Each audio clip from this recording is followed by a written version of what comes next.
كوتيفوار، نيجيريا، غينيا الاستوائية، غينيا بيساو.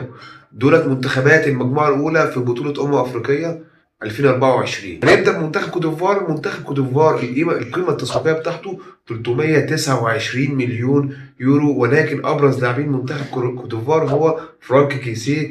أما منتخب نيجيريا القيمة التسويقية بتاعته حاليا 450 مليون يورو، وهي أعلى قيمة تسويقية في المنتخبات الأفريقية كلها المشاركة في كان 24. وافضل لاعبين او ابرز لاعبين هو فرانك او فيكتور اوسيمين لاعب نادي نابولي، والحائز على لقب احسن لاعب في قاره افريقيا. جوزيه ميشين ده لاعب غينيا الاستوائيه ولاعب مونزا الايطالي، وابرز لاعبين نادي او منتخب غينيا الاستوائيه، ولكن القيمه التسويقيه لغينيا الاستوائيه هي 10 مليون يورو. ماما بالدي ده ابرز لاعبين منتخب غينيا بيساو ولاعب نادي تروا الفرنسي، وتبلغ القيمه التسويقيه لمنتخب